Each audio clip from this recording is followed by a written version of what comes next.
Hi, hello, welcome back to my channel. I think all are good. Meeting you all after a long time, making me happy. Without wasting the time, we'll start the next chapter of economics, that is, sectors of Indian economy. We'll know, I have studied in last class that what is economy. Now, in this chapter, we'll understand what is the sector. Here, sector means people are engaged in various activities. How do we understand these activities? Here by classifying them into different sectors. Okay, see, you can see the pictures here. Some are working in the fields, some are working in the factories, and here comes an police officer.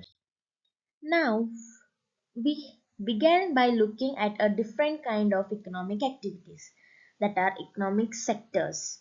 There are three type of sectors, that is primary sector, secondary sector, and tertiary sector. In primary sector, there comes agriculture, dairy, fishing, forestry, etc. And in secondary sector, manufacturing industries, it may be a car industry, a cloth industry, furniture industries. All type of industries comes in the secondary sector. In tertiary sectors, which are prepared in the secondary sectors, that need to be carried to the people.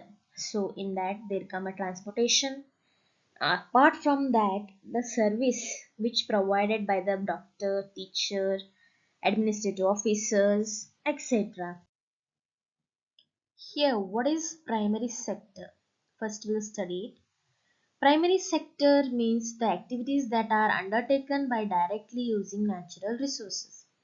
What are these natural resources? As you all know, natural resources means which are available in the nature and in our surroundings, which are occurred naturally, not by man-made.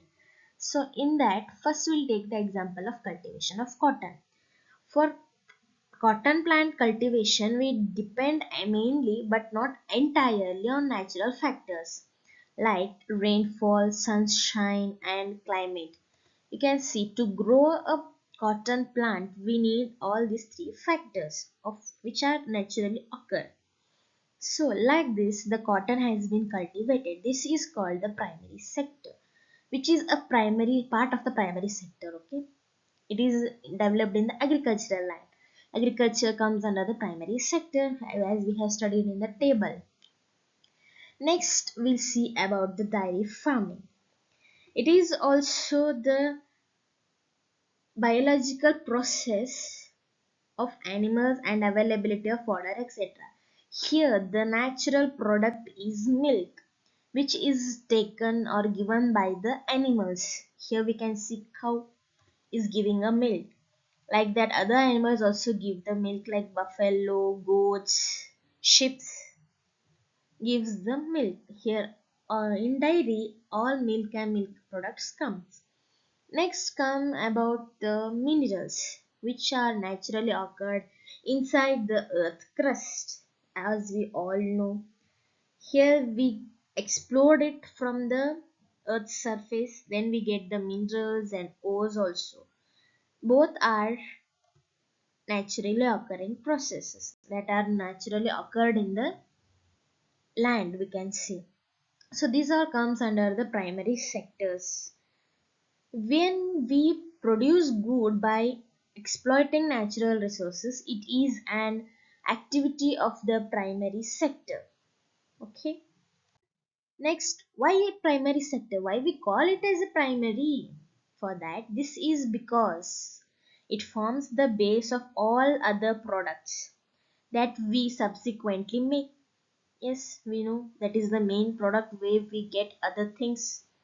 Next, we'll study how this primary will help our foundation for the next two sectors. Okay, since most of the natural products we get from the agriculture, dairy, fishing, forestry, this sector is also called the agriculture and related sectors. I think everyone got it. Next, we'll go to the next sector, that is we have studied about the primary sectors. Now, what is secondary sector? Here, secondary sector means that covers activities in which natural products are changed into or converted into other forms of ways of manufacturing that we associate with industrial activity. Okay, we can see here. Here is an industry. For example, we'll take a cotton only, or other plants, which from other plants the fiber is taken up. From flax, the fiber is taken. From hamper, fibers are taken. From jute plant to jute fibers. From rame plants to rame fibers. Like cotton fibers are all taken by the plants, or extracted by the plants. It happens in the industry itself. Next, what happens? This product is taken to weave a yarn. Means you can see here Gandhiji is spinning the cotton wool. Here he is making a thread. Here it is the cotton fibers we have taken from plants. Then in spinning wheel the yarn is prepared. Yarn means the bundle of thread. Then this thread is used to weave the cloth, which the thread is turned into the cloth. If jute is there, it is turned into the baskets or other products of jutes, we can see. We'll take another example, that is sugar. Here sugar cane, you can see it is a primary sector. Then this sugar cane is taken to the factory. In here factory, it is sugar cane is converted into sugar or jaggery. We all know these both are sweets. From sweet plant to the sweet products have been happened. Like that, another from earth we can see, from earth crust. Can see here the red soil. From this red soil, bricks are prepared. These are also prepared in the industry itself or by the handmade. Here also the human being is working. Okay. Next, from these bricks, here it is turned into the bricks. From these bricks, we build a house. All of you know, all of you have live in the house only, right? That is built up with the bricks only. So we can say these sectors gradually become associated with the different kinds of industries that come up. It is also called as industrial sector. The secondary sector is also called as the industrial sector, we can say. Till now we studied about primary sector, secondary sector. Now comes the turn of tertiary sector. In this tertiary sector, what does happen? We'll get to know here. These are the activities that help in the development of the primary and the secondary sectors. Can underline here. Help in the development of means all the three sectors are interdependent, we can say here. These activities by themselves do not produce the good, but they are an aid or a support of the production process. As we all know, with only cotton cannot become a cloth directly. Without manufacturing, cotton cannot become a cloth, right? Like that. That cotton has to be transported to the industry. Then that industry has to manufacture the thread. Then that thread has to be transported to the weaving industry where the clothes are weaved. Like that, for this transportation, the tertiary sector is important. For primary to secondary, middle comes the tertiary. Because for the transportation, we can say here.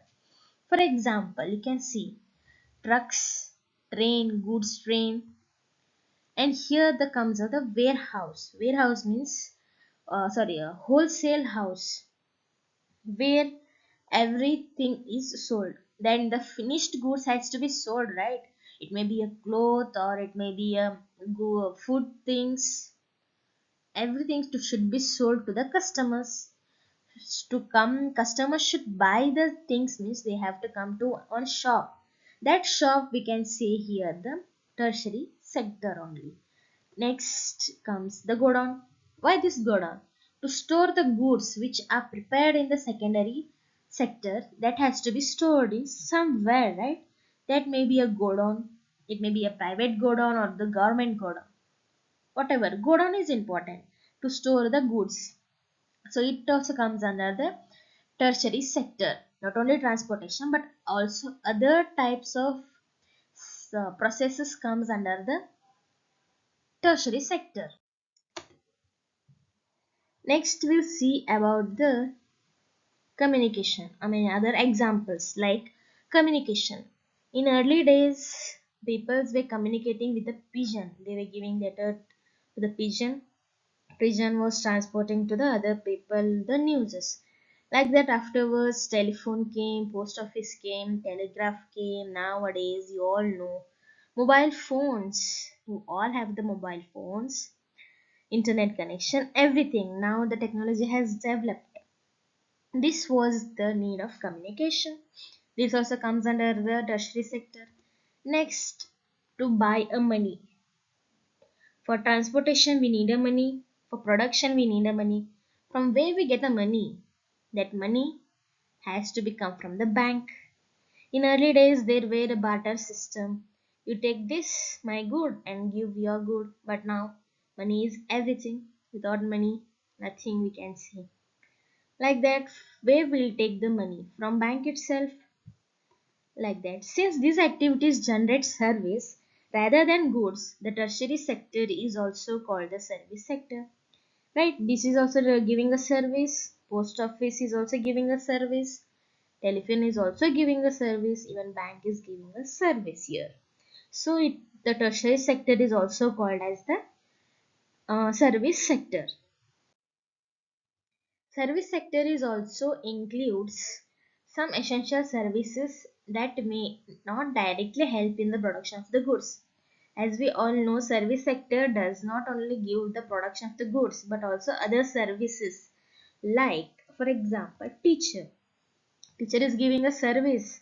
He or she is teaching for a students for their career, for students' career. So it is a kind of service that also comes under the tertiary sector. From here, next we can go to army. In army, the soldiers are standing in the border and they are protecting the country from the other neighboring countries. They are giving service to the country. It is also called as tertiary sector, service sector. Next, navy. In water bodies, these navy people are standing and taking care of the water bodies and the country too. It is also a kind of service to the country. Next comes washermen. Washermen is also a type of service sector itself because they are washing the clothes. It is also a kind of service. If we can't wash our clothes, we'll give to the barber. Sorry, washerman. That washerman will wash our clothes. Next comes the barber. Now here it is the barber. Barber cuts the hair. Saloon. Now parlors for women's and men's saloons, right? Unis saloons are also there. Nowadays, too many types of saloons are there. Here, barber is giving a service. Next comes a doctor. Doctor is also taking care of the patient. That is also one kind of service. Lawyer, it is also a kind of service. The and many examples are there we can see in the service sectors. There are infinity services. In recent times, certain new services based on information technology. What is this information technology? As we all know, nowadays technology has developed to the infinity. It is developing only. Through we sitting in the house only, we get the world information through the internet. That we can say the internet call center here, internet cafe, where we get the all information which is going throughout the world by sitting at the home or one place only. Next comes the ATM. ATM, as we all know, we draw the money from that, we draw the cash from that. Now another technology is also there, as you all know, phone pay, google pay, other UPI IDs, UPI pays have been there, internet banking. Many technologies have been arised which are given in your textbook. I am explaining that also and giving other example also. Next, you can see here call centers. If you have any issue, you can call to the call center and solve it. Next comes about the software companies. There are infinity of technologies, I mean software companies, which are giving different kinds of software technologies, Java, AI, etc. There are infinity. If you go on deep, it will be very long only. I'll do one short video on this also. Be curious. We'll see what will be there in that short. Now here I'll wind up. We'll meet in the next video. Till then, take care. Bye bye.